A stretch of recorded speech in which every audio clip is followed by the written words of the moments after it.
सतनाम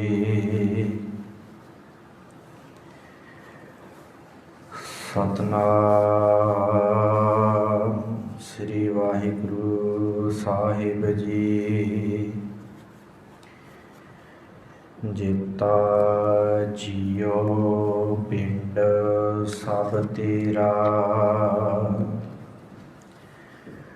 तू अंतर जामी पुरख भगवान। दासन दास कहे जन नानक, जेहा तू कराए है तेहा हों करी बखिया। सतनाम श्री वाहिगुरु साहिब जी। एक ओंकार सतगुर प्रसाद। श्लोक महला नौवां। गुण गोबिंद गायो नहीं, जन्म अकारथ कीना। कहो नानक हर भज मना, जेह बिद जल कौ मीन। कहो नानक हर भज मना, जेह बिद जल कौ मीन। वाहिगुरु जी का खालसा, वाहिगुरु जी की फतेह। गुरु गरीब निवाज धन श्री गुरु ग्रंथ साहिब सच्चे पातशाह जी दी पावन पवित्र हजूरी अंदर जुड़ बैठी गुरु प्यारी गुरु सवारी साध संगत। सतगुरां ने अपार कृपा दया दृष्टि की है, जो आप जी अमृत वेले दे दीवाना दी हाजरी भर रहे हो। अज तो विशेष दीवाना दी रबता हुई है, जो धन सतगुरु वैराग दी मूरत तेग दे धनी सतगुरु गुरु तेग बहादुर सच्चे पातशाह जी दे आ रहे शहीदी पुरब नूं समर्पित सतगुरां दी पावन बाणी, जो धन श्री गुरु ग्रंथ साहिब जी दे अंदर 57 सलोकां दे रूप दे विच दर्ज है। उन्हां 57 सलोकां दी आपां अज तो विचार आरंभ करनी है। सतगुरु गुरु गरीब निवाज सतगुरां दी जदों असीं बाणी पढ़दे हां, 59 शब्द 57 सलोक धन गुरु गोबिंद सिंह महाराज जी ने श्री गुरु ग्रंथ साहिब जी की पावन बीड़ के अंदर दर्ज किए हैं। जदों सतगुरां की बाणी पढ़ीए साध संगत, ते सतगुरां की बाणी पढ़ के इस गल का पता लगता है कि असल वैराग हुंदा की है। समुची बाणी सतगुरां की वैरागमई है। जिन्नी भी बाणी है सतगुरां ने असली वैराग की गल की है, क्योंकि साध संगत ਸੰਸਾਰ ਦਾ ਤਿਆਗ ਕਰਨਾ ਬੜਾ ਸੌਖਾ ਹੈ। ਜੇ ਕਿਸੇ ਨੇ ਸੰਨਿਆਸੀ ਬਣਨਾ ਹੈ, ਕਿਸੇ ਨੇ ਯੋਗੀ ਬਣਨਾ ਹੈ, ਘਰ-ਬਾਰ ਛੱਡ ਕੇ ਚਲਾ ਜਾਵੇ, ਬੜਾ ਸੌਖਾ ਹੈ। ਪਰ ਮਨ ਕਰਕੇ ਵੈਰਾਗੀ ਹੋਣਾ ਬਹੁਤ ਔਖਾ ਹੈ। ਵਿਕਾਰ ਛੱਡਣੇ ਬਹੁਤ ਔਖੇ ਹਨ। ਤੇ ਗੁਰੂ ਗਰੀਬ ਨਿਵਾਜ ਸਤਿਗੁਰੂ ਗੁਰੂ ਤੇਗ ਬਹਾਦਰ ਮਹਾਰਾਜ ਸੱਚੇ ਪਾਤਸ਼ਾਹ ਜੀ ਸਾਨੂੰ ਇਹਨਾਂ ਵਿਕਾਰਾਂ ਨੂੰ ਛੱਡਣ ਦੀ ਅਤੇ ਮਾਨਸਿਕ ਤੌਰ 'ਤੇ ਮਨ ਦੇ ਤਲ ਦੇ ਉੱਤੇ ਜਾ ਕੇ ਵੈਰਾਗ ਧਾਰਨ ਦੀ ਜਿਹੜੀ ਸਿੱਖਿਆ ਉਹ ਸਾਨੂੰ ਆਪਣੀ ਬਾਣੀ ਦੇ ਅੰਦਰ ਦਿੰਦੇ ਹਨ। ਤੇ ਸਾਧ ਸੰਗਤ, ਸਰੀਰ ਕਰਕੇ ਹਰ ਕੋਈ ਤਿਆਗੀ ਹੋ ਸਕਦਾ, ਪਰ ਮਨ ਕਰਕੇ ਤਿਆਗੀ ਜਿਹੜਾ ਹੋਣਾ ਬੜਾ ਔਖਾ ਹੈ। ਜਦੋਂ ਸਤਿਗੁਰਾਂ ਨੇ ਚੱਕ ਨਾਨਕੀ ਵਸਾਇਆ ਨਾ ਆਨੰਦਪੁਰ ਸਾਹਿਬ, ਚੱਕ ਨਾਨਕੀ ਸਤਿਗੁਰਾਂ ਨੇ ਵਸਾਇਆ ਤੇ ਇੱਕ ਸੈਯਦ ਆਇਆ ਸਤਿਗੁਰਾਂ ਦੇ ਕੋਲ, ਰੋਪੜ ਦਾ ਰਹਿਣ ਵਾਲਾ, ਤੇ ਗੁਰੂ ਤੇਗ ਬਹਾਦਰ ਮਹਾਰਾਜ ਨੂੰ ਕਹਿੰਦਾ ਆਣ ਕੇ ਕਿ ਮਹਾਰਾਜ ਬੜੀਆਂ ਗੱਲਾਂ ਤੁਸੀਂ ਕਰਦੇ ਹੋ ਕਿ ਮਾਇਆ ਨਾਲ ਨਹੀਂ ਜਾਣੀ, ਘਰ-ਬਾਰ ਨਾਲ ਨਹੀਂ ਜਾਣਾ, ਪਰਿਵਾਰ ਨਾਲ ਨਹੀਂ ਜਾਣਾ, ਤੇ ਆਪ ਤੁਸੀਂ ਵੱਡੇ ਵੱਡੇ ਮਹਿਲ ਛੱਤੀ ਜਾਂਦੇ ਹੋ, ਇਹ ਕਿਹੋ ਜਿਹਾ ਵੈਰਾਗ ਹੋਇਆ? ਤੇ ਸਤਿਗੁਰਾਂ ਨੇ ਕਿਹਾ, ਸੈਯਦ ਪੀਰ ਜੀ, ਸਾਡੇ ਘਰ ਦੇ ਅੰਦਰ ਮਨ ਦਾ ਵੈਰਾਗ ਵੱਡਾ ਹੈ, ਸਰੀਰ ਦਾ ਵੈਰਾਗ ਨਹੀਂ ਵੱਡਾ। ਮਨ ਕਰਕੇ ਵੈਰਾਗੀ ਹੋਣਾ ਹੈ, ਸਰੀਰ ਕਰਕੇ ਵੈਰਾਗੀ ਨਹੀਂ ਹੋਣਾ। ਕਬੀਰ ਮਾਇਆ ਤਜੀ ਤੋਂ ਕਿਆ ਭਇਆ, ਜੋ ਮਾਨ ਤਜਿਆ ਨਾ ਜਾਏ। ਮਾਣ ਤਜਣਾ ਹੈ, ਮਾਣ ਛੱਡਣਾ ਹੈ, ਹੰਕਾਰ ਛੱਡਣਾ ਹੈ। ਮਨ ਕਰਕੇ ਮਹਾਰਾਜ ਕਹਿੰਦੇ ਵੈਰਾਗੀ ਹੋਣਾ ਹੈ। ਤੇ ਸਾਧ ਸੰਗਤ, ਵੈਰਾਗ ਤੋਂ ਬਾਅਦ ਤਿਆਗ ਜਿਹੜਾ ਹੈ ਨਾ, ਤਿਆਗ ਵੈਰਾਗ ਉਤਪੰਨ ਕਰਦਾ ਹੈ। ਜਦੋਂ ਮਨੁੱਖ ਵਿਕਾਰ ਛੱਡਦਾ ਫਿਰ ਵੈਰਾਗੀ ਹੁੰਦਾ, ਫਿਰ ਉਹਦੇ ਵਿੱਚੋਂ ਤਲਾਸ਼ ਪੈਦਾ ਹੁੰਦੀ ਹੈ। ਫਿਰ ਜਦੋਂ ਤਲਾਸ਼ ਕਰਦਾ ਤੇ ਫਿਰ ਮਿਲਾਪ ਹੁੰਦਾ ਹੈ ਪਰਮੇਸ਼ਰ ਦਾ। ਪਹਿਲੋਂ ਮਨੁੱਖ ਵਿਕਾਰ ਛੱਡੇ। ਵਿਕਾਰ ਛੱਡਣ ਦਾ ਰਸਤਾ ਕੀ ਹੈ? ਵੈਰਾਗ ਧਾਰਨ ਕਰੇ, ਜੋ ਸਤਿਗੁਰੂ ਸਾਨੂੰ ਇਹਨਾਂ ਸ਼ਬਦਾਂ ਦੇ ਅੰਦਰ, ਸਾਰੀ ਬਾਣੀ ਦੇ ਅੰਦਰ ਦੱਸਣਗੇ। ਆਉਣ ਵਾਲੇ ਦਿਨਾਂ 'ਚ ਆਪਾਂ ਜਿਹੜੀ ਵਿਚਾਰਨੀ ਹੈ। ਫਿਰ ਤਲਾਸ਼ ਹੁੰਦੀ ਹੈ ਕਿ ਜੇ ਸੰਸਾਰ ਨੇ ਨਾਲ ਨਹੀਂ ਜਾਣਾ, ਜੇ ਕੁਛ ਵੀ ਨਾਲ ਨਹੀਂ ਨਿਭਣਾ, ਫਿਰ ਕੀ ਹੈ ਜਿਹੜਾ ਨਾਲ ਚੱਲੇਗਾ? ਫਿਰ ਤਲਾਸ਼ ਹੁੰਦੀ ਹੈ, ਫਿਰ ਲੱਭਦੇ ਹਾਂ ਅਸੀਂ। ਫਿਰ ਲੱਭ ਕੇ ਪ੍ਰਾਪਤੀ ਕੀ ਹੁੰਦੀ ਹੈ? ਪਰਮੇਸ਼ਰ ਅਕਾਲ ਪੁਰਖ ਵਾਹਿਗੁਰੂ ਦੀ ਪ੍ਰਾਪਤੀ ਹੁੰਦੀ ਹੈ। ਸਤਿਗੁਰਾਂ ਨੇ ਪਾਵਨ ਬਾਣੀ ਜਿਹੜੀ ਹੈ ਨਾ, ਇਹੋ ਸਤਿਗੁਰਾਂ ਨੇ ਸਾਨੂੰ ਵੈਰਾਗ, ਅਸਲੀ ਵੈਰਾਗ ਜੋ ਜੀਵਨ ਦਾ ਹੈ, ਉਹ ਸਿਖਾਉਣ ਦਾ ਯਤਨ ਕੀਤਾ ਹੈ ਕਿ ਭਾਈ ਤੇਰੇ ਜੀਵਨ ਦੇ ਵਿੱਚ ਵੈਰਾਗ ਮਨ ਦਾ ਹੋਵੇ। ਮਨ ਕਰਕੇ ਤੂੰ ਵੈਰਾਗੀ ਹੋ ਜਾ। ਸੰਸਾਰ ਵਿੱਚ ਰਹਿੰਦਿਆਂ ਤੂੰ ਉਦਾਸੀ ਧਾਰਨ ਕਰ ਲੈ। ਸੋ ਸਤਿਗੁਰੂ ਜੀ ਕੀ ਰਹਿਮਤਾਂ ਕਰ ਰਹੇ ਨੇ। ਆਪਾਂ ਪੰਜ ਕਰਕੇ ਇਹ ਸਤਿਗੁਰਾਂ ਦੇ 57 ਸ਼ਲੋਕ ਜਿਹੜੇ ਹਨ, ਇਹਨਾਂ ਨੂੰ ਰੋਜ਼ ਸੀਮਤ ਨਿਰਧਾਰਤ ਸਮੇਂ ਦੇ ਅੰਦਰ ਆਪਾਂ ਵਿਚਾਰਨ ਦਾ ਯਤਨ ਕਰਨਾ ਹੈ। ਸੋ ਆਓ ਵਿਚਾਰਾਂ ਦੀ ਆਰੰਭਤਾ ਤੋਂ ਪਹਿਲਾਂ ਸਾਰੇ ਆਖੋ ਜੀ, ਸਤਨਾਮ ਸ੍ਰੀ ਵਾਹਿਗੁਰੂ ਸਾਹਿਬ। ਸਤਨਾਮ ਸ੍ਰੀ ਵਾਹਿਗੁਰੂ। ਵਾਹਿਗੁਰੂ ਜੀ ਇੱਕ ਓੰਕਾਰ, ਸਤਿਗੁਰ ਪ੍ਰਸਾਦ। ਇੱਕ ਉਹ ਅਕਾਲ ਪੁਰਖ ਪਰਮਾਤਮਾ ਜਿਹੜਾ ਅਦੁੱਤੀ ਹੈ। ਇੱਥੇ ਇੱਕ ਸੰਖਿਆ ਵਾਚਕ ਨਹੀਂ, ਜੋ ਪੂਰੇ ਵਿਸ਼ਵ ਦੇ ਵਿੱਚ, ਪੂਰੇ ਬ੍ਰਹਿਮੰਡ ਦੇ ਵਿੱਚ ਹਰ ਜਗ੍ਹਾ ਦੇ ਉੱਤੇ ਫੈਲਿਆ ਆ, ਉਹ ਇੱਕ ਪਰਮੇਸ਼ਰ ਵਾਹਿਗੁਰੂ ਜਿਹੜਾ ਅਦੁੱਤੀ ਹੈ, ਜਿਸ ਵਰਗਾ ਹੋਰ ਕੋਈ ਨਹੀਂ।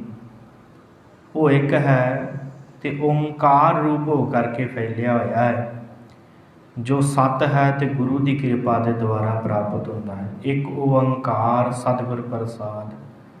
ਸਤਿਗੁਰਾਂ ਨੇ ਪਾਵਨ ਮੰਗਲ, ਸਤਿਗੁਰਾਂ ਨੇ ਇਹ ਦਰਜ ਕੀਤਾ ਹੈ।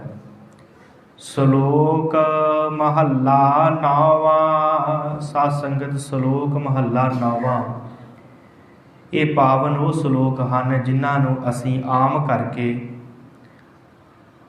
ਭੋਗ ਦੇ ਸ਼ਲੋਕਾਂ ਦੇ ਨਾਲ ਯਾਦ ਕਰਦੇ ਹਾਂ। ਜਦੋਂ ਭੋਗ ਪਾਉਣਾ ਹੁੰਦਾ ਹੈ ਨਾ, ਉਦੋਂ ਇਹਨਾਂ ਸਲੋਕਾਂ ਨੂੰ ਪਾਟੀ ਸਿੰਘ ਹੇਖਾਂ ਲਾ ਕੇ ਬੜੇ ਸੁੰਦਰ ਢੰਗ ਦੇ ਨਾਲ ਪੜ੍ਹਦੇ ਆ। ਇਹਨਾਂ ਨੂੰ ਅਸੀਂ ਭੋਗ ਦੇ ਸਲੋਕ ਵੀ ਕਹਿ ਦਿੰਦੇ ਹਾਂ। ਜ਼ਿਆਦਾਤਰ ਬਜ਼ੁਰਗ ਸਾਡੇ ਭੋਗਾਂ ਦੇ ਸਲੋਕ ਕਹਿੰਦੇ ਸਨ ਕਿ ਹੁਣ ਭੋਗ ਦੇ ਸਲੋਕ ਸ਼ੁਰੂ ਹੋ ਗਏ ਆ, ਫਲਾਣੇ ਦੇ ਘਰ ਹੁਣ ਭੋਗ ਆਰੰਭ ਹੋਵੇਗਾ। ਸਲੋਕ ਮਹੱਲਾ 9ਵਾਂ।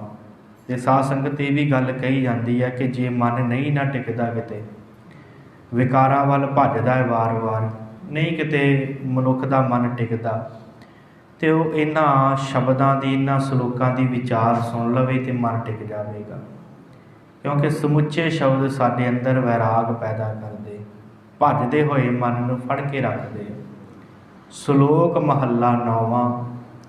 9ਵੇਂ ਪਾਤਸ਼ਾਹ ਜੀ ਦੇ ਪਾਵਨ ਸਲੋਕ ਹਨ। ਗੁਣ ਗੋਬਿੰਦ ਗਾਇਓ ਨਹੀਂ, ਜਨਮ ਅਕਾਰਥ ਕੀਨ।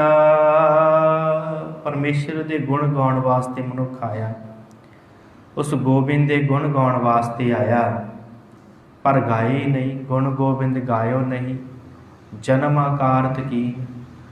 ਇੱਕ ਸਕਾਰਤ ਸ਼ਬਦ ਹੁੰਦਾ ਹੈ ਤੇ ਇੱਕ ਅਕਾਰਥ ਹੁੰਦਾ ਹੈ। ਅਕਾਰਥ ਦਾ ਅਰਥ ਸਾਧ ਸੰਗਤ ਹੁੰਦਾ ਹੈ ਜਿਹੜਾ ਵਿਅਰਥ ਚਲਾ ਜਾਵੇ, ਸਕਾਰਤ ਜਿਹੜਾ ਸਫਲ ਹੋ ਜਾਵੇ। ਪਰਮੇਸ਼ਰ ਦੇ ਗੁਣ ਗਾਉਣ ਵਾਸਤੇ ਮਨੁੱਖ ਆਇਆ ਹੈ, ਪਰ ਉਹਦੇ ਗੁਣ ਗਾਉਂਦਾ ਨਹੀਂ ਪਿਆ। ਤੇ ਗੁਣ ਗਾਉਣ ਦੀ ਗੱਲ ਸਤਿਗੁਰਾਂ ਨੇ ਸੁਖਮਨੀ ਸਾਹਿਬ ਦੀ ਬਾਣੀ 'ਚ ਬੜੀ ਸੋਹਣੀ ਦੱਸੀ। ਗੁਣ ਗਾਉਣੇ ਕਿਵੇਂ? ਕਿਉਂਕਿ ਗੁਣ ਤਾਂ ਗਾਏ ਜਾਣਗੇ ਜੇ ਸਾਨੂੰ ਗੁਣ ਪਤਾ ਹੋਣਗੇ। ਕਿਉਂਕਿ ਗੁਣਾਂ ਦੀ ਪਛਾਣ ਹੋਵੇਗੀ ਤੇ ਗੁਣ ਗਾਵਾਂਗੇ। ਤੇ ਮਹਾਰਾਜ ਨੇ ਕਿਹਾ ਆਪਣੇ ਤੋਂ ਸ਼ੁਰੂ ਕਰ ਜੇ ਗੁਣ ਗਾਉਣੇ ਆ। ਤੇ ਮਹਾਰਾਜ ਕਹਿੰਦੇ ਦੇਖ ਆਪਣੇ ਸਰੀਰ ਵੱਲ। ਧੰਨ ਗੁਰੂ ਅਰਜਨ ਦੇਵ ਜੀ ਮਹਾਰਾਜ ਬਖਸ਼ਿਸ਼ ਕਰਦੇ ਸੁਖਮਨੀ ਸਾਹਿਬ ਦੇ ਅੰਦਰ। ਮਹਾਰਾਜ ਕਹਿੰਦੇ ਰਮਈਆ ਕੇ ਗੁਣ ਚੇਤ ਪ੍ਰਾਨੀ। ਕਿੱਥੋਂ ਸ਼ੁਰੂ ਕੀਤਾ? ਕਵਣ ਮੂਲ ਤੇ ਕਵਣ ਦ੍ਰਿਸ਼ਟਾਨੀ। ਦੇਖ ਤੂੰ ਕੀ ਸੀ, ਇੱਕ ਮਿੱਟੀ ਸੀ ਤੇ ਮਿੱਟੀ ਤੋਂ ਤੈਨੂੰ ਕੀ ਬਣਾ ਦਿੱਤਾ। ਕਵਣ ਮੂਲ ਤੇ ਕਵਣ ਦ੍ਰਿਸ਼ਟਾਨੀ, ਜਿਣ ਤੋਂ ਸਾਜ ਸਵਾਰ ਸਿੰਗਾਰਿਆ, ਗਰਭ ਅਗਣ ਤੇ ਜਿਨੇ ਉਭਾਰਿਆ। ਜਿਸ ਪਰਮੇਸ਼ਰ ਨੇ ਤੈਨੂੰ ਸਵਾਰਿਆ ਹੈ, ਸ਼ਿੰਗਾਰਿਆ ਹੈ, ਸੋਹਣੇ ਹੱਥ ਪੈਰ ਦਿੱਤੇ ਤੇ ਮਾਤਾ ਦੇ ਗਰਭ ਦੇ ਵਿੱਚੋਂ ਤੈਨੂੰ ਕੱਢਿਆ। ਰਮਈਆ ਕੇ ਗੁਣ ਚੇਤ ਪ੍ਰਾਨੀ, ਕਵਣ ਮੂਲ ਤੇ ਕਵਣ ਦ੍ਰਿਸ਼ਟਾਨੀ, ਜਿਣ ਤੂੰ ਸਾਜ ਸਿਵਾਰ ਸਿੰਗਾਰਿਆ, ਗਰਭ ਅਗਣ ਤੇ ਜਿਨੇ ਉਭਾਰਿਆ। ਬਾਰ ਵਿਵਸਥਾ ਤੁਝੇ ਪਿਆਰੇ ਦੂਧ, ਭਰ ਜੋਬਨ ਭੋਜਨ ਸੁਖ ਸੂਦ। ਫਿਰ ਕੀ ਬਿਰਧ ਪਾਇਆ ਉੱਪਰ ਸਾਖ ਸੈਨ। ਜਦੋਂ ਬਜ਼ੁਰਗ ਹੋ ਗਿਆ ਫਿਰ ਉੱਤੇ ਤੇਰੇ ਰਿਸ਼ਤੇਦਾਰ ਧੀਆਂ ਪੁੱਤਰ ਤੇਰੀ ਸੇਵਾ ਕਰਦੇ ਆ। ਇਹਨਾਂ ਤੋਂ ਗੁਣ ਸ਼ੁਰੂ ਕਰ, ਇਹ ਗੁਣ ਚੇਤੇ ਕਰ ਪਰਮੇਸ਼ਰ ਦੇ। ਪਰ ਮਨੁੱਖ ਯਾਦ ਨਹੀਂ ਕਰਦਾ। ਕਿਉਂ ਯਾਦ ਨਹੀਂ ਕਰਦਾ ਪਰਮੇਸ਼ਰ ਦੇ ਗੁਣ? ਕਿਉਂਕਿ ਇਹਨੂੰ ਪਤਾ ਹੀ ਨਹੀਂ ਕਿ ਗੁਣ ਹੁੰਦੇ ਕਿਹੜੇ ਆ। ਇਹ ਤਾਂ ਛੋਟੀਆਂ ਛੋਟੀਆਂ ਗੱਲਾਂ ਪਿੱਛੇ ਪਰਮੇਸ਼ਰ ਨੂੰ ਲਾਮਾ ਦਿੰਦਾ ਹੈ, ਗੁਣ ਉਹਦੇ ਚੇਤੇ ਨਹੀਂ ਕਰਦਾ।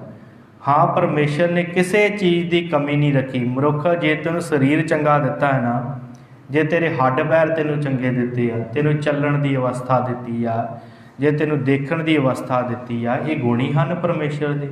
ਫਿਰ ਕਿਉਂ ਨਹੀਂ ਗੁਣ ਗਾਉਂਦਾ?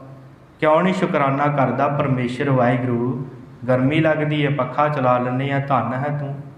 ਪਰਮੇਸ਼ਰ ਵਾਹਿਗੁਰੂ, ਚੱਲ ਕੇ ਗੁਰੂ ਘਰ ਆ ਜਾਂਦੇ ਆ, ਧੰਨ ਤੂੰ ਸਾਨੂੰ ਪੈਰ ਦਿੱਤੇ। ਕਿਉਂ ਨਹੀਂ ਗੁਣ ਗਾਉਂਦਾ? ਇਹ ਗੁਣ ਹੀ ਹਨ ਪਰਮੇਸ਼ਰ ਦੇ। ਚੱਲ ਕੇ ਕਿਤੇ ਵੀ ਜਾ ਸਕਦੇ ਆ, ਕੰਮ ਕਰ ਸਕਦੇ ਆ। ਸਤਿਗੁਰੂ ਕਹਿੰਦੇ ਭਾਈ ਤੂੰ ਗੁਣ ਕਿਉਂ ਨਹੀਂ ਗਾਉਂਦਾ? ਗੁਣ ਗੋਬਿੰਦ ਗਾਇਓ ਨਹੀਂ। ਕਿਉਂ ਨਹੀਂ ਉਸ ਪਰਮੇਸ਼ਰ ਦੇ ਗੁਣ ਗਾਉਂਦਾ? ਜਨਮ ਅਕਾਰਥ ਕੀਨ। ਆਪਣਾ ਜਨਮ ਜਿਹੜਾ ਉਹ ਅਕਾਰਥ ਕਰ ਲਿਆ, ਵਿਅਰਥ ਗਵਾ ਲਿਆ। ਤੇਰਾ ਜੀਵਨ ਵਿਅਰਥ ਜਾ ਰਿਹਾ, ਪਰਮੇਸ਼ਰ ਦੇ ਗੁਣ ਗਾ ਲੈ। ਗੁਣ ਗੋਬਿੰਦ ਗਾਇਓ ਨਹੀਂ, ਜਨਮ ਅਕਾਰਥ ਕੀਨ। ਮਹਾਰਾਜ ਫਿਰ ਗੁਣ ਗਾਈਏ ਕਿਵੇਂ? ਤੇ ਸਤਿਗੁਰੂ ਅੱਗੇ ਬਖਸ਼ਿਸ਼ ਕਰਦੇ ਆ, ਕਹੋ ਨਾਨਕ ਹਰ ਭਜ ਮਨਾ, ਜਿਹੇ ਬਿਦ ਜਲ ਕਉ ਮੀਨ। ਸਤਿਗੁਰਾਂ ਨੇ ਸੰਬੋਧਨ ਮਨ ਨੂੰ ਕੀਤਾ। ਤੇ ਸਾਧ ਸੰਗਤ ਜਿੰਨੇ ਵੀ ਸ਼ਲੋਕ ਹਨ ਨਾ, ਇਹ 9ਵੇਂ ਮਹੱਲੇ ਦੇ ਤਕਰੀਬਨ ਸਾਰਿਆਂ ਹੀ ਸ਼ਲੋਕਾਂ 'ਚ ਮਨ ਦੀ ਗੱਲ ਕੀਤੀ ਹੈ, ਮਨ ਨੂੰ ਸੰਬੋਧਨ ਕੀਤਾ ਹੈ। ਗੁਰੂ ਤੇਗ ਬਹਾਦਰ ਮਹਾਰਾਜ ਨੇ ਮਨ ਨੂੰ ਪੜ੍ਹਿਆ ਬਹੁਤ ਹੈ। ਸਤਿਗੁਰਾਂ ਨੇ, ਧੰਨ ਗੁਰੂ ਤੇਗ ਬਹਾਦਰ ਜੀ ਨੇ। 6ਵੇਂ ਪਾਤਸ਼ਾਹ ਨੇ ਗੁਰਤਾ ਗੱਦੀ ਨਹੀਂ ਦਿੱਤੀ। 6ਵੇਂ ਪਾਤਸ਼ਾਹ ਦੇ ਪੁੱਤਰ ਹਨ ਗੁਰੂ ਤੇਗ ਬਹਾਦਰ ਮਹਾਰਾਜ, ਪਰ ਗੁਰਤਾ ਗੱਦੀ ਨਹੀਂ ਮਿਲੀ। ਮਨ ਨੂੰ ਪੜ੍ਹਿਆ ਹੈ ਸਤਿਗੁਰਾਂ ਨੇ।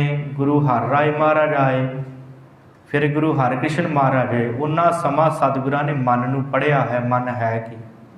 ਇਸੇ ਕਰਕੇ ਮਹਾਰਾਜ ਨੇ ਜ਼ਿਆਦਾਤਰ ਮਨ ਨੂੰ ਸੰਬੋਧਨ ਕੀਤਾ ਹੈ, ਕਿਉਂਕਿ ਸਤਿਗੁਰਾਂ ਨੇ ਵਾਚਿਆ ਹੈ ਕਿ ਮਨ ਕੀ ਹੈ ਅਤੇ ਮਨ ਦਾ ਰਸਤਾ ਕੀ ਹੈ ਅਤੇ ਇਹਨੂੰ ਵੈਰਾਗੀ ਬਣਾਉਣਾ ਕਿਵੇਂ।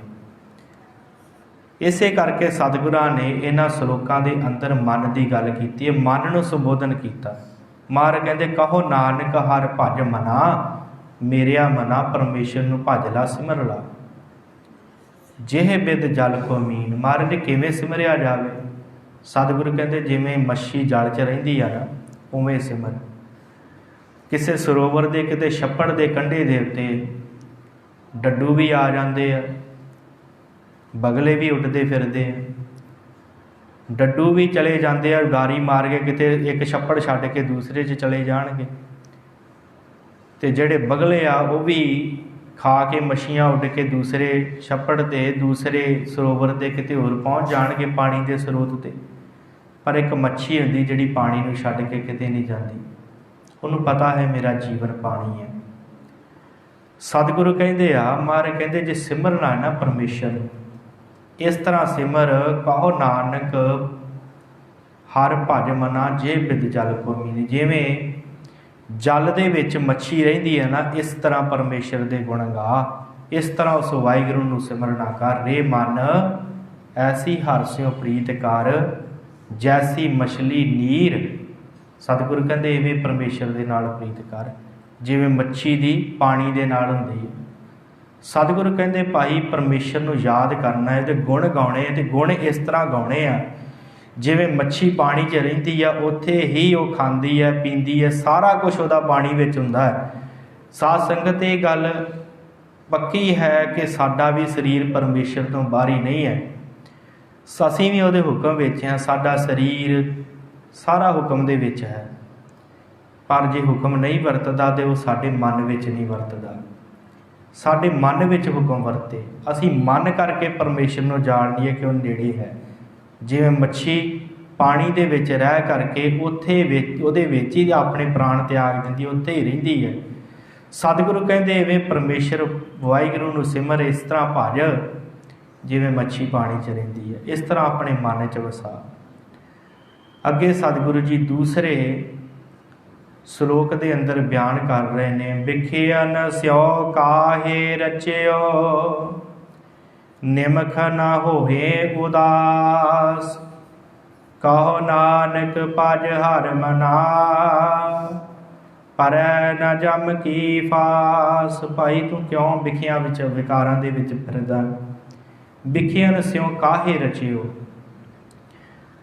ਸਾਧ ਸੰਗਤ ਮਨ ਸਾਡਾ ਹੈ ਵਿਸ਼ਿਆਂ ਵਿਕਾਰਾਂ ਦੇ ਵਿੱਚ ਫਿਰਦਾ ਹੈ। ਵਿਖਿਆਨ ਦਾ ਅਰਥ ਵੈਸੇ ਹੁੰਦਾ ਹੈ ਜ਼ਹਿਰ, ਅਤੇ ਵਿਖੇ ਵਿਕਾਰ ਜਿਹੜੇ ਹਨ, ਜਿਹੜੇ ਵਿਸ਼ੇ ਵਿਕਾਰ ਹਨ, 5 ਵਿਕਾਰ। ਸਾਡਾ ਮਨ ਬਣਿਆ ਕਾਹਦਾ ਹੈ? ਅੱਖਾਂ ਕਰਕੇ ਦ੍ਰਿਸ਼ਟੀ ਹੈ ਸਾਡੀ, ਉਹਦੇ ਨਾਲ ਵਿਕਾਰ ਲੈਂਦੇ ਹਾਂ, ਜੋ ਜਾਣਦੇ ਹਾਂ ਦੇਖਦੇ ਹਾਂ। ਕੰਨਾਂ ਕਰਕੇ ਸੁਣਦੇ ਹਾਂ, ਨਾਸਕਾ ਕਰਕੇ ਗੰਧ ਲੈਂਦੇ ਹਾਂ, ਜੀਭ ਕਰਕੇ ਸਵਾਦ ਚੱਖਦੇ ਹਾਂ, ਸਰੀਰ ਕਰਕੇ ਸਪਰਸ਼ ਕਰਦੇ ਹਾਂ, ਇਹਦੇ ਨਾਲ ਹੀ ਮਨ ਬਣਿਆ ਹੈ ਨਾ। ਅਤੇ ਇਹ ਮਨ ਜਿਹੜਾ ਹੈ ਨਾ, ਇਹ ਵਿਕਾਰ ਇਸੇ ਤਰ੍ਹਾਂ ਇਕੱਠੇ ਕਰਦਾ ਹੈ ਇਹਨਾਂ 5 ਗਿਆਨ ਇੰਦਰੀਆਂ ਤੋਂ। ਸਤਿਗੁਰੂ ਕਹਿੰਦੇ ਕਿਉਂ ਤੂੰ ਵਿਸ਼ਿਆਂ ਵਿਕਾਰਾਂ 'ਚ ਫਿਰਦਾ ਹੈ। ਵਿਖਿਆਨ ਸਿਉ ਕਾਹੇ ਰਚਿਓ। ਭਾਈ ਤੈਨੂੰ ਕੀ ਲੋੜ ਪੈ ਗਈ ਇੱਧਰ ਜਾਣ ਦੀ। ਨਿਮਖ ਨਾ ਹੋਏ ਉਦਾਸ। ਇੱਕ ਨਿਮਕ ਮਾਤਰ ਵੀ ਉਦਾਸ ਨਹੀਂ ਹੁੰਦਾ ਮਨ ਕਰਕੇ। ਕਿਉਂ ਨਹੀਂ ਤੂੰ ਉਦਾਸੀ ਧਾਰਨ ਕਰਦਾ। ਇਹ ਉਹ ਉਦਾਸੀ ਨਹੀਂ ਕਿ ਸੰਸਾਰ ਨੂੰ ਛੱਡ ਕੇ ਵੱਖਰੇ ਹੋ ਜਾਣਾ। ਮਨ ਕਰਕੇ ਕਿਉਂ ਨਹੀਂ ਉਦਾਸੀ ਧਾਰਨ ਕਰਦਾ, ਮਨ ਕਰਕੇ ਵਿਕਾਰਾਂ ਨੂੰ ਕਿਉਂ ਨਹੀਂ ਛੱਡਦਾ। ਨਿਮਖ ਨਾ ਹੋਏ ਉਦਾਸ, ਕਹੋ ਨਾਨਕ ਭਜ ਹਰਿ ਮਨਾ, ਪਰੈ ਨਾ ਜਮ ਕੀ ਫਾਸ। ਭਾਈ ਪਰਮੇਸ਼ਰ ਨੂੰ ਭਜ ਲੈ, ਉਸ ਵਾਹਿਗੁਰੂ ਅਕਾਲ ਪੁਰਖ ਨੂੰ ਸਿਮਰ ਲੈ, ਪਰੈ ਨਾ ਜਮ ਕੀ ਫਾਸ। ਤੇਰਾ ਮੌਤ ਦਾ ਡਰ ਚਲਾ ਜਾਵੇਗਾ, ਤੇਰੇ ਜਮਾਂ ਦੀ ਫਾਸੀ ਜਿਹੜੀ ਤੈਨੂੰ ਪੈਣੀ ਹੈ ਨਾ ਤੇਰੇ ਗਲ ਦੇ ਵਿੱਚ, ਉਹ ਖਤਮ ਹੋ ਜਾਵੇਗੀ ਜੇ ਤੂੰ ਪਰਮੇਸ਼ਰ ਨੂੰ ਭਜ ਲਵੇਂਗਾ। ਮਨ ਕਰਕੇ ਜੇ ਵਿਕਾਰਾਂ ਦੇ ਵਿੱਚ ਹੈ ਤੇ ਇਹ ਗੱਲ ਯਾਦ ਰੱਖੀ, ਗਲ ਦੇ ਵਿੱਚ ਫਾਹੀ ਪੈਣੀ ਜਮਾਂ ਦੀ। ਪਰ ਜੇ ਮਨ ਕਰਕੇ ਉਦਾਸ ਹੋ ਗਿਆ, ਜੇ ਮਨ ਕਰਕੇ ਵਿਕਾਰ ਛੱਡ ਦਿੱਤੇ, ਤੇ ਫਿਰ ਇਹ ਗੱਲ ਯਾਦ ਰੱਖੀ ਕਿ ਤੇਰਾ ਡਰ ਜਿਹੜਾ ਹੈ ਨਾ ਜਮਾਂ ਦਾ, ਪਰੈ ਨਾ ਜਮ ਕੀ ਫਾਸ, ਮੌਤ ਦਾ ਡਰ ਤੇਰੇ ਸਿਰ ਤੋਂ ਉਤਰ ਜਾਵੇਗਾ, ਬਚ ਜਾਵੇਗਾ ਤੂੰ ਮੌਤ ਤੋਂ। ਤਰਨਾ ਪੋਇਓ ਹੀ ਗਇਓ, ਲਿਓ ਜਰਾ ਤਨ ਜੀਤ, ਕਹੋ ਨਾਨਕ ਭਜ ਹਰ ਮਨਾ, ਔਦ ਜਾਤ ਹੈ ਬੀਤ। ਤੀਸਰੇ ਸ਼ਲੋਕ ਦੇ ਅੰਦਰ ਮਹਾਰਾਜ ਬਖਸ਼ਿਸ਼ ਕਰਦੇ ਨੇ ਤਰਨਾ ਪੋ। ਤਰਨਾ ਪੋ ਦਾ ਅਰਥ ਹੁੰਦਾ ਜਵਾਨੀ। ਤੇ ਸਾਧ ਸੰਗਤ, ਸਾਡੇ ਸਰੀਰ ਦੀ ਗੱਲ ਆਪਾਂ ਕੀ ਲੈਣੀ ਆ? ਭਾਵੇਂ ਬ੍ਰਹਿਮੰਡ ਦੇ ਵਿੱਚ ਕੋਈ ਵੀ ਵਸਤੂ ਹੈ ਨਾ ਜਿਹੜੀ ਚੱਲ ਰਹੀ ਹੈ, ਉਹ ਖਤਮ ਹੋ ਰਹੀ ਹੈ। ਘਟੰਤ ਦੀਪੰ ਘਟੰਤ ਗਗਨੰ ਘਟੰਤ ਰਵ ਸੂਰ ਨਖੇਤਰਨ ਹੈ। ਮਹਾਰਾਜ ਕਹਿੰਦੇ ਸੂਰਜ ਵੀ ਘਟ ਰਿਹਾ, ਚੰਦਰਮਾ ਵੀ ਘਟ ਰਿਹਾ, ਤਾਰੇ ਵੀ ਘਟ ਰਿਹਾ। ਹਰ ਚੀਜ਼ ਜਿਹੜੀ ਚਲਾਏਮਾਨ ਹੈ, ਜਿਹੜੀ ਚੱਲ ਰਹੀ ਹੈ, ਜਿਹੜੀ ਕਾਲ ਦੇ ਵਿੱਚ, ਸਮੇਂ ਦੇ ਵਿੱਚ ਉਹ ਘਟ ਰਹੀ ਹੈ। ਤੇ ਸਰੀਰ ਵੀ ਸਾਡਾ ਸਮੇਂ ਦੇ ਵਿੱਚ ਹੈ, ਇਹ ਵੀ ਘਟ ਰਿਹਾ, ਖਤਮ ਹੋ ਰਿਹਾ। ਮਹਾਰਾਜ ਕਹਿੰਦੇ ਤਰਨਾ ਪੋ, ਇਉਂ ਹੀ ਗਇਓ ਭਾਈ ਵਿਕਾਰਾਂ ਦੇ ਵਿੱਚ, ਤੇਰੀ ਜਵਾਨੀ ਇਵੇਂ ਹੀ ਚਲੀ ਗਈ। ਲਿਓ ਯਰਾ ਤਨ ਜੀਤ, ਬੁਢੇਪੇ ਨੇ ਤੇਰਾ ਤਨ ਜਿੱਤ ਲਿਆ। ਬਚਪਨ ਨੂੰ ਜਵਾਨੀ ਖਾ ਜਾਂਦੀ ਹੈ, ਤੇ ਜਵਾਨੀ ਨੂੰ ਬੁਢੇਪਾ ਖਾ ਜਾਂਦਾ, ਤੇ ਬੁਢੇਪੇ ਨੂੰ ਮੌਤ ਖਾ ਜਾਂਦੀ। ਸਤਿਗੁਰਾਂ ਨੇ ਇਹ ਗੱਲ ਸਪਸ਼ਟ ਕੀਤੀ ਹੈ ਕਿ ਭਾਈ ਬੁਢੇਪਾ ਆਉਣਾ ਹੀ ਆਉਣਾ ਹੈ, ਤੇ ਬੁਢੇਪੇ ਤੋਂ ਬਾਅਦ ਮੌਤ ਆਉਣੀ ਹੀ ਆਉਣੀ। ਸੰਸਾਰ ਦੇ ਵਿੱਚ ਹਰ ਚੀਜ਼ ਆਉਂਦੀ ਹੈ, ਜਾਂਦੀ ਹੈ, ਪਰ ਬੁਢੇਪਾ ਜਿਹੜਾ ਹੈ ਨਾ, ਉਹ ਇੱਕ ਵਾਰੀ ਆ ਜੇ ਉਹ ਨਹੀਂ ਜਾਂਦਾ, ਫਿਰ ਉਸ ਤੋਂ ਬਾਅਦ ਮੌਤ ਹੀ ਆਉਂਦੀ। ਇੱਕ ਵਾਰੀ ਜੇ ਬੁਢੇਪਾ ਆ ਜੇ, ਉਸ ਤੋਂ ਬਾਅਦ ਮੌਤ ਹੀ ਆਉਣੀ ਹੈ। ਬੁਢੇਪਾ ਇੱਕ ਵਾਰੀ ਆ ਗਿਆ, ਉਸ ਤੋਂ ਬਾਅਦ ਇਹਨੇ ਮੌਤ ਨਹੀਂ ਆਉਣਾ। ਸਤਿਗੁਰੂ ਕਹਿੰਦੇ ਤਰਨਾ ਪੋ, ਤੇਰੀ ਜਵਾਨੀ ਜਿਹੜੀ ਉਹ ਚਲੀ ਗਈ ਇਸ ਤਰ੍ਹਾਂ ਹੀ ਵਿਕਾਰਾਂ ਦੇ ਵਿੱਚ। ਫਿਰ ਉਸ ਤੋਂ ਬਾਅਦ ਯਰਾ ਦਾ ਅਰਥ ਹੁੰਦਾ ਬੁਢੇਪਾ। ਤੇਰਾ ਸਰੀਰ, ਤੇਰਾ ਤਨ ਜਿੱਤ ਲਿਆ ਬੁਢੇਪੇ ਨੇ। ਕਹੋ ਨਾਨਕ ਭਜ ਹਰ ਮਨਾ, ਔਦ ਜਾਤ ਹੈ ਬੀਤ। ਕੁਝ ਨਹੀਂ ਵਿਗੜਿਆ ਜੇ ਵੀ ਸਿਮਰ ਲਾ। ਕਹੋ ਨਾਨਕ ਭਜ ਹਰ ਮਨਾ, ਜੇ ਤੂੰ ਜਵਾਨੀ 'ਚ ਨਹੀਂ ਸਿਮਰਿਆ, ਜੇ ਤੂੰ ਬਚਪਨ 'ਚ ਨਹੀਂ ਸਿਮਰਿਆ, ਹੁਣ ਬੁਢੇਪਾ ਆ ਗਿਆ ਤਾਂ ਵੀ ਸਿਮਰ ਲਾ, ਕੋਈ ਗੱਲ ਨਹੀਂ। ਕਹੋ ਨਾਨਕ ਭਜ ਹਰ ਮਨਾ, ਔਦ ਜਾਤ ਹੈ ਬੀਤ। ਔਦ ਦਾ ਅਰਥ ਹੁੰਦਾ ਉਮਰ। ਉਮਰ ਤੇਰੀ ਜਾਤ ਜਾਂਦੀ ਹੈ ਬੀਤ ਦੀ। ਔਦ ਜਾਤ ਹੈ ਬੀਤ, ਤੇਰੀ ਜਿਹੜੀ ਉਮਰ ਆ, ਤੇਰੀ ਜਿਹੜੀ ਆਰਜਾ ਹੈ, ਉਹ ਬੀਤਦੀ ਜਾਂਦੀ ਹੈ, ਲੰਘਦੀ ਜਾਂਦੀ ਹੈ, ਚਲਾਏਮਾਨ ਹੈ, ਖਤਮ ਹੁੰਦੀ ਜਾਂਦੀ ਹੈ। ਇਸ ਕਰਕੇ ਭਾਈ ਤੂੰ ਪਰਮੇਸ਼ਰ ਨੂੰ ਭਜ ਲਾ, ਸਿਮਰ ਲਾ। ਜੇ ਤੂੰ ਬਚਪਨ 'ਚ ਨਹੀਂ ਸਿਮਰ ਸਕਿਆ, ਤੈਨੂੰ ਅਵਸਥਾ ਨਹੀਂ ਸੀ ਤੇਰੀ ਕਿ ਕੁਝ ਗਿਆਨ ਲੈ ਸਕੀ। ਫਿਰ ਜਵਾਨੀ ਆਈ, ਜੇ ਤੂੰ ਵਿਕਾਰਾਂ 'ਚ ਗਵਾਲੀ, ਗਿਆਨ ਸੀ। ਹਾਂ, ਜਵਾਨੀ ਬੜੀ ਵੱਡੀ ਤਾਕਤ ਹੁੰਦੀ ਹੈ ਸਾਧ ਸੰਗਤ। ਜਵਾਨੀ ਦੇ ਵਿੱਚ ਜਿਹੜਾ ਸਿਮਰ ਲੱਗ ਜਾਵੇ ਨਾ, ਤੇ ਉਹਨੂੰ ਬੁਢੇਪੇ ਦੇ ਵਿੱਚ ਕਿਸੇ ਤਰ੍ਹਾਂ ਦਾ ਦੁੱਖ ਨਹੀਂ ਹੁੰਦਾ। ਤੇ ਜਿਹੜਾ ਜਵਾਨੀ 'ਚ ਨਹੀਂ ਸਿਮਰਦਾ, ਉਹ ਬੁਢੇਪੇ 'ਚ ਹਾਏ ਹਾਏ ਕਰਦਾ ਹੀ ਜਾਂਦਾ ਹੈ ਸੰਸਾਰ ਤੋਂ। ਤੇ ਜਿਹੜਾ ਜਵਾਨੀ 'ਚ ਸਿਮਰਨ ਦੀ ਆਦਤ ਪਾ ਲੇ, ਉਹਨੂੰ ਫਿਰ ਬੁਢੇਪਾ ਨਹੀਂ ਤੰਗ ਕਰਦਾ। ਬੁਢੇਪਾ ਆਉਂਦਾ ਜ਼ਰੂਰ ਹੈ, ਬੁਢੇਪਾ ਹਰ ਕਿਸੇ 'ਤੇ ਆਉਣਾ ਹੈ, ਪਰ ਉਹ ਬੁਢੇਪਾ ਬਜ਼ੁਰਗੀ ਬਣ ਜਾਂਦਾ ਹੈ। ਤੇ ਜੇ ਉਹ ਬਜ਼ੁਰਗੀ ਜਵਾਨੀ 'ਚ ਧਾਰਨ ਕੀਤੀ ਹੋਵੇ, ਬਜ਼ੁਰਗੀ ਤੇ ਬੁਢੇਪਾ ਦੋ ਵੱਖਰੀਆਂ ਵੱਖਰੀਆਂ ਗੱਲਾਂ, ਇੱਕੋ ਨਹੀਂ ਹੈ। ਬਜ਼ੁਰਗੀ ਹੁੰਦੀ ਹੈ ਅੰਦਰਲੀ ਸਿਆਣਪ, ਸਮਝਣਾ, ਤੇ ਬੁਢੇਪਾ ਸਰੀਰ ਕਰਕੇ ਹੁੰਦਾ ਹੈ। ਬਜ਼ੁਰਗ ਇੱਕ ਬੱਚਾ ਵੀ ਹੋ ਸਕਦਾ ਹੈ, ਧੰਨ ਗੁਰੂ ਹਰਿਕ੍ਰਿਸ਼ਨ ਜੀ ਮਹਾਰਾਜ। ਤੇ ਬਜ਼ੁਰਗ ਇੱਕ ਬੁੱਢਾ ਵੀ ਹੋ ਸਕਦਾ, ਧੰਨ ਗੁਰੂ ਅਮਰਦਾਸ ਜੀ ਮਹਾਰਾਜ। ਬੱਚਾ ਵੀ ਹੋ ਸਕਦਾ ਹੈ, ਛੋਟੇ ਸਾਹਿਬਜ਼ਾਦੇ, ਉਹਨਾਂ ਨੂੰ ਅਸੀਂ ਬਜ਼ੁਰਗ ਕਹਿੰਦੇ ਹਾਂ, ਬਾਬਾ ਜੀ ਕਹਿੰਦੇ ਹਾਂ। ਬਜ਼ੁਰਗੀ ਅੰਦਰਲੀ ਹੁੰਦੀ ਹੈ, ਬਜ਼ੁਰਗੀ ਸਰੀਰ ਕਰਕੇ ਬੁਢੇਪਾ ਹੁੰਦਾ। ਮਹਾਰਾਜ ਕਹਿੰਦੇ ਆ ਭਾਈ, ਜੇ ਤੂੰ ਨਹੀਂ ਸਿਮਰਿਆ, ਜੇ ਤੇਰੇ ਸਰੀਰ 'ਤੇ ਬੁਢੇਪਾ ਆ ਗਿਆ, ਹਜੇ ਬਜ਼ੁਰਗੀ ਧਾਰਨ ਕਰ ਲਾ, ਸਿਆਣਾ ਬਣ ਜਾ, ਯਾਦ ਕਰ ਲਾ ਪਰਮੇਸ਼ਰ ਨੂੰ। ਜਿੰਨਾ ਚਿਰ ਤੇਰੇ ਸਰੀਰ ਨੂੰ ਕਾਲ ਨਹੀਂ ਗਰਸਦਾ, ਉਨਾ ਚਿਰ ਤੇਰੇ ਕੋਲ ਸਮਾਂ ਹੈ, ਜਿੰਨਾ ਚਿਰ ਮੌਤ ਨਹੀਂ ਆਉਂਦੀ। ਪਰ ਇਹ ਗੱਲ ਯਾਦ ਰੱਖਿਓ ਸਾਧ ਸੰਗਤ, ਜਵਾਨੀ 'ਚ ਆਦਤ ਪਾ ਲਾਂਗੇ। ਜਿਨ੍ਹਾਂ ਨੂੰ ਜਵਾਨੀ 'ਚ ਸਤਿਗੁਰੂ ਕਿਰਪਾ ਕਰਦੇ ਆਦਤ ਪੈ ਜਾਂਦੀ ਪਰਮੇਸ਼ਰ ਨੂੰ ਭਜਨ ਦੀ, ਉਹਨਾਂ ਦਾ ਫਿਰ ਬੁਢੇਪਾ ਵੀ ਬੜਾ ਸੁਖੈਨ ਲੰਘਦਾ ਹੈ। ਤੇ ਨਹੀਂ ਤੇ ਜਿਨ੍ਹਾਂ ਨੂੰ ਜਵਾਨੀ 'ਚ ਆਦਤ ਨਹੀਂ ਹੁੰਦੀ, ਉਹ ਬੁਢੇਪੇ 'ਚ ਪਰੇਸ਼ਾਨ ਹੀ ਸੰਸਾਰ ਤੋਂ ਚਲੇ ਜਾਂਦੇ। ਸਤਿਗੁਰੂ ਕਹਿੰਦੇ ਕਹੋ ਨਾਨਕ ਭਜ ਹਰ ਮਨਾ, ਔਦ ਜਾਤ ਹੈ ਬੀਤ। ਤੇਰੀ ਉਮਰਾਂ ਲੰਘਦੀ ਜਾਂਦੀ ਹੈ, ਪਰਮੇਸ਼ਰ ਦਾ ਸਿਮਰਨ ਕਰ ਲੈ। ਬਿਰਧ ਭਇਓ ਸੂਝੈ ਨਹੀਂ, ਕਾਲ ਪਹੁੰਚਿਓ ਆਨ। ਕਹੋ ਨਾਨਕ ਨਰ ਬਾਵਰੇ, ਕਿਉ ਨਾ ਭਜੈ ਭਗਵਾਨ। ਮਰ ਕਹਿੰਦੇ ਬਜ਼ੁਰਗ ਹੋ ਗਿਆ ਤੇ ਕੁਝ ਵੀ ਸੁਝਦਾ ਨਹੀਂ। ਸਾਧ ਸੰਗਤ, ਅਸਲ 'ਚ ਜਿਹੜਾ ਸਾਡਾ ਸਰੀਰ ਹੈ ਨਾ, ਇਹ ਸਤਿਗੁਰਾਂ ਪਰਮੇਸ਼ਰ ਨੇ ਬੜੀ ਵੱਡੀ ਕਿਰਪਾ ਕੀਤੀ ਹੈ। ਇਹ ਸੰਸਾਰ ਨਾਲੋਂ ਟੁੱਟਦਾ ਜਾਂਦਾ ਹੌਲੀ ਹੌਲੀ। ਜਦੋਂ ਅਸੀਂ ਬਜ਼ੁਰਗ ਹੁੰਦੇ ਜਾਂਦੇ, ਸਰੀਰ ਸਾਡਾ ਟੁੱਟਦਾ ਜਾਂਦਾ ਹੈ। ਪਰ ਜੇ ਸੰਸਾਰ ਨਾਲੋਂ ਨਹੀਂ ਟੁੱਟਦਾ ਤੇ ਉਹ ਸਾਡਾ ਮਨ ਹੁੰਦਾ ਹੈ। ਬਿਰਧ ਪਇਓ ਸੂਝੈ ਨਹੀਂ, ਮਹਾਰਾਜ ਕਹਿੰਦੇ ਜਦੋਂ ਬਜ਼ੁਰਗ ਹੋ ਗਿਆ ਤੈਨੂੰ ਕੁਛ ਸੁੱਝਦਾ ਨਹੀਂ, ਕਿਉਂਕਿ ਬਜ਼ੁਰਗ ਨੂੰ ਕੁਛ ਚੀਜ਼ਾਂ ਭੁੱਲਣੀਆਂ ਸ਼ੁਰੂ ਹੋ ਜਾਂਦੀਆਂ। ਬਚਪਨ ਦੇ ਯਾਰ ਦੋਸਤ, ਕਈ ਵਾਰੀ ਰਿਸ਼ਤੇਦਾਰ ਵੀ ਭੁੱਲ ਜਾਂਦੇ ਆ, ਚੀਜ਼ਾਂ ਦਾ ਖਿਆਲ ਰੱਖ ਕੇ ਭੁੱਲ ਜਾਂਦਾ, ਇਹ ਸਾਰੀਆਂ ਚੀਜ਼ਾਂ ਭੁੱਲਣੀਆਂ ਸ਼ੁਰੂ ਹੋ ਜਾਂਦੀਆਂ। ਇਹ ਸਾਡਾ ਸਰੀਰ ਆਪਣੇ ਆਪ ਹੀ, ਇਹ ਸੰਸਾਰ ਦੀ ਅਵਸਥਾ ਹੈ। ਸਰੀਰ ਸਾਡਾ ਇਸੇ ਤਰ੍ਹਾਂ ਚੀਜ਼ਾਂ ਨੂੰ ਛੱਡਦਾ ਜਾਂਦਾ ਹੈ। ਅਤੇ ਸਤਿਗੁਰੂ ਕਹਿੰਦੇ ਆ ਕਿ ਭਾਈ ਬਿਰਧ ਪਇਓ ਸੂਝੈ ਨਹੀਂ, ਜੇ ਸਾਡਾ ਛੱਡਦਾ ਨਹੀਂ ਤਾਂ ਸਾਡਾ ਮਨ ਨਹੀਂ ਛੱਡਦਾ। ਮਨ ਕਰਕੇ ਮਨੁੱਖ ਨਹੀਂ ਛੱਡਦਾ ਕੁਛ ਵੀ। ਸਰੀਰ ਤੇ ਅੱਖਾਂ ਵੀ ਜਵਾਬ ਦੇ ਜਾਂਦੀਆਂ, ਨਿਗਾਹ ਘੱਟ ਜਾਂਦੀ ਹੈ, ਗੋਡੇ ਵੀ ਜਵਾਬ ਦਿੰਦੇ, ਚੱਲਣਾ ਫਿਰਨਾ ਵੀ ਕਈ ਵਾਰੀ ਕਈਆਂ ਕੋਲ ਨਹੀਂ ਹੁੰਦਾ, ਅਤੇ ਸਰੀਰ ਦੇ ਵਿੱਚ ਬਲ ਵੀ ਘੱਟ ਜਾਂਦਾ। ਕਹਿਣ ਤੋਂ ਭਾਵ ਹੌਲੀ ਹੌਲੀ ਸਰੀਰ ਜਿਹੜਾ ਵੀ ਨਕਾਰਾ ਹੁੰਦਾ ਜਾਂਦਾ, ਹੌਲੀ ਹੌਲੀ ਸਰੀਰ ਆਪਣਾ ਇਸ ਸੰਸਾਰ ਦੇ ਨਾਲ ਮੋਹ ਛੱਡਦਾ ਜਾਂਦਾ ਹੈ। ਅਤੇ ਇੱਕ ਮੋਹ ਨਹੀਂ ਛੱਡਦਾ, ਉਹ ਕਿਹੜਾ ਹੁੰਦਾ? ਸਾਡਾ ਮਨ ਹੁੰਦਾ। ਮਨ ਕਰਕੇ ਮੋਹ ਨਹੀਂ ਜਾਂਦਾ। ਮਨ ਜਿਹੜਾ ਉਹੀ ਸੰਸਾਰ ਨਾਲ ਜੁੜਿਆ ਰਹਿੰਦਾ, ਜਿਹਦਾ ਕਰਕੇ ਮਨੁੱਖ ਹਾਏ ਹਾਏ ਕਰਦਾ ਕਿ ਹੁਣ ਮੈਂ ਚਲੇ ਜਾਣਾ, ਹੁਣ ਮੈਨੂੰ ਮੌਤ ਆ ਜਾਣੀ।